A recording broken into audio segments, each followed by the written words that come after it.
PM Kisan কৃষকৰ bank একাউণ্টত সোমাব ৮,০০০ কোটি টকা। কৃষকৰ বাবে ভাল খবৰ দিছে কেন্দ্ৰীয় চৰকাৰে। গোটৰ মহিলাৰ বেংক একাউণ্টত সোমাব ১০,০০০ কোটি টকা। কোনসকল মহিলাই লাভ কৰিব এইবাৰ ১০,০০০ কোটি টকা। লগতে অংগনবাড়ী কৰ্মীসকলৰ কাৰণে আহিছে এটা গুৰুত্বপূৰ্ণ খবৰ। ৰাজ্যৰ ছাত্ৰ ছাত্ৰীয়ে লাভ কৰিব বেংক একাউণ্টত টকা। লগতে মুখ্যমন্ত্ৰী হিমন্ত বিশ্ব শৰ্মাৰ কেইবাটাও গুৰুত্বপূৰ্ণ ঘোষণা। ৰাজ্যৰ আন কেইবাটাও গুৰুত্বপূৰ্ণ খবৰ একেলগে জানিব পাৰিব। ভিডিঅ'টো চাই থাকিব। লগতে চেনেলটোত যদি নতুনকৈ আছে তেন্তে চেনেলটো ছাবস্ক্ৰাইব কৰাৰ লগতে ভিডিঅ'টোত এটা লাইক কৰি দিব।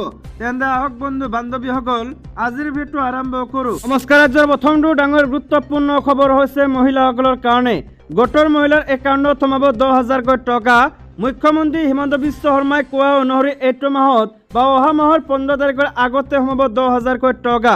আত্মসহায়ক গোটৰ মহিলাৰ বেংক একাউণ্টত পোনপটীয়াকৈ জমা কৰিব এই ১০,০০০ কোটি টকা, যাতে গোটৰ মহিলাই নিজেই কিবা এটা কৰিব পাৰে।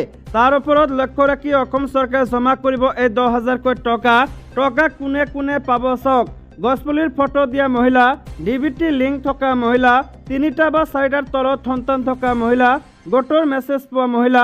যিসকলে মেছেজ পোৱা নাই সকলোৱে মেছেজ লাভ কৰিব, কিন্তু কৰিব লাগিব ডিবিটি লিংক যদি কৰা নাই এতিয়াই কৰি ৰাখক। বন্ধুসকল, যিসকল মানুহে গোটৰ লগত জড়িত তেওঁলোকৰ বেংক একাউণ্টত অসম চৰকাৰে ১০,০০০ কোটি টকা পঠিয়াই দিব। ৰাজ্যৰ কৃষকৰ কাৰণে আহিছে এটা ডাঙৰ ভাল খবৰ। ৮,০০০ কোটি টকা লাভ কৰিব প্ৰধানমন্ত্ৰী কিষাণ যোজনাৰ জৰিয়তে। পিএম কিষাণৰ টকা লাভ কৰাসকলৰ কাৰণে ভাল খবৰ আছে। কৃষকৰ বাবে কেন্দ্ৰ আৰু ৰাজ্য চৰকাৰে বিভিন্ন আঁচনি চলাই আছে। ইয়াৰ ভিতৰত কেন্দ্ৰীয় চৰকাৰৰ অন্যতম আঁচনি হৈছে প্ৰধানমন্ত্ৰী কিষাণ যোজনা। এই আঁচনিৰ অধীনত দেশৰ কৃষকসকলে নিৰ্দিষ্ট পৰিমাণৰ ধন লাভ কৰে। শেহতীয়াকৈ বাজেটৰ পূৰ্বৰ আলোচনাৰ সময়ত বিত্তমন্ত্ৰী নিৰ্মলা সীতাৰমণৰ সৈতে কৃষি বিশেষজ্ঞসকলে এক বৈঠকত মিলিত হয়। এই বৈঠকত পিএম কিষাণ যোজনাৰ কিস্তিৰ পৰিমাণ ৬,০০০ টকাৰ পৰা ৮,০০০ টকালৈ বৃদ্ধি কৰিবলৈ অনুৰোধ জনোৱা হয়। ৰাজ্যৰ কেবিনেট বৈঠকত কেইবাটাও গুৰুত্বপূৰ্ণ সিদ্ধান্ত। শিশু তুলি ল'লে পাব ১৮০ দিনৰ ছুটি। ৰাজ্যিক কেবিনেটৰ বৈঠকৰ পাছত বুধবাৰে এখন সংবাদমেল সম্বোধন কৰে মন্ত্ৰী ৰণোজ পেগুৱে। ৰাজ্যৰ উন্নয়নৰ বাবে কেবিনেটত গ্ৰহণ কৰা সিদ্ধান্ত সন্দৰ্ভত সংবাদ মাধ্যমৰ আগত জনায় মুখ্যমন্ত্ৰীগৰাকীয়ে। ৰাজ্যৰ উন্নয়নৰ বাবে কেবিনেটত গ্ৰহণ কৰা সিদ্ধান্ত সন্দৰ্ভত সংবাদ মাধ্যমৰ আগত জনায় মন্ত্ৰীগৰাকীয়ে। কেবিনেট বৈঠকত লোৱা গুৰুত্বপূৰ্ণ সিদ্ধান্তসমূহ হৈছে কৃষি বিপণন পৰিষদৰ নিয়মীয়া কৰ্মচাৰীক VRS দিয়াৰ সিদ্ধান্ত। ৬১২গৰাকী নিয়মীয়া কৰ্মচাৰীক VRS দিয়াৰ সিদ্ধান্ত চৰকাৰৰ। VRSৰ বাবে পাবলগীয়া ধনৰ তুলনাত 10% বেছিকৈ দিব চৰকাৰে। ১৪ বছৰৰ বেছি কাম কৰাসকলে লাভ কৰিব ৬ লাখ টকা। ৪৫ দিনৰ ভিতৰত VRS প্ৰক্ৰিয়া সম্পূৰ্ণ কৰাৰ চেষ্টা। আপোন ঘৰৰ ঋণ ১৫ লাখ টকাৰ পৰা ৩০ লাখলৈ বৃদ্ধি।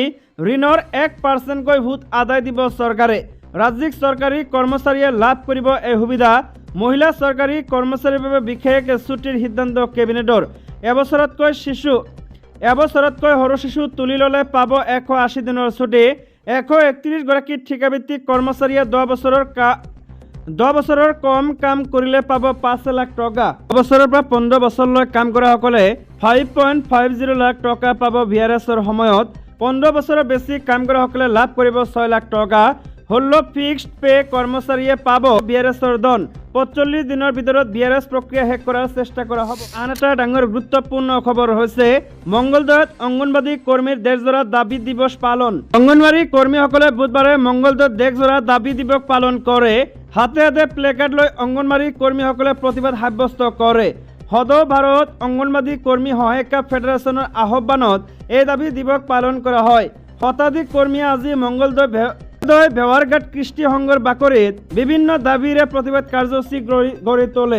কেন্দ্ৰীয় চৰকাৰে ICDSৰ বাজেট বৃদ্ধি কৰা, কৰ্মী আৰু সহায়িকাক নিয়মীয়াকৰণ কৰা আৰু মাননিৰ সলনি মজুৰি প্ৰদান আদিৰ দাবীত এই প্ৰতিবাদ সাব্যস্ত কৰে কৰ্মী সহায়িকা।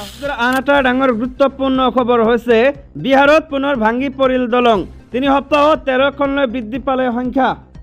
বিহাৰত পুনৰ ভাঙি পৰিল দলং। ৩ সপ্তাহৰ ভিতৰতে নীতিশ কুমাৰৰ ৰাজ্যত 13খন দলং ভাঙি পৰিছে। চৰকাৰী সূত্ৰৰ পৰা জানিব পৰা মতে বুধবাৰে সহৰসা জিলাৰ মহিষী গাঁৱত এখন দলং ভাঙি পৰে। সহৰসাৰ অতিৰিক্ত জিলা দণ্ডাধীশ জ্যোতি কুমাৰে সংবাদ মাধ্যমক জনোৱা মতে এয়া এখন সৰু দলং। ঘটনাৰ পাছত ততাতৈয়াকৈ ঘটনাস্থলীত উপস্থিত হয় বিভাগীয় বিষয়া। দুৰ্ঘটনাটোৰ বিষয়ে অধিক সবিশেষ জানিবলৈ প্ৰচেষ্টা অব্যাহত আছে। অৱশ্যে দলং দুৰ্ঘটনাত কোনো লোক হতাহতিৰ খবৰ পোৱা হোৱা নাই। যোৱা কেইটামান দিনত ইখনৰ পিছত সিখনকৈ বিহাৰৰ সিৱান, হাৰণ, মধুবনী, আৰিয়া, পূব চম্পাৰণ আৰু কিষাণগঞ্জত দলং ভাঙি পৰিছে। ধাৰাবাহিকভাৱে দলং ভাঙি যোৱাৰ অভিযোগক লৈ জেডিইউ, বিজেপি মিত্ৰজোঁট চৰকাৰে 15জন অভিযন্তাক নিলম্বন কৰিছে। ইয়াৰ ভিতৰত কাৰ্যবাহী অভিযন্তা, সহকাৰী অভিযন্তা আদি জ্যেষ্ঠ বিষয়াও আছে। দুটা নিৰ্মাণ কোম্পানীকো চকজ জাৰি কৰিছে। লগতে দিয়া হৈছে ব্লেক লিষ্ট হোৱাৰ সতৰ্কবাণী আৰু কিছুমান প্ৰতিষ্ঠানৰ পেমেণ্টও ব্লক কৰা হৈছে।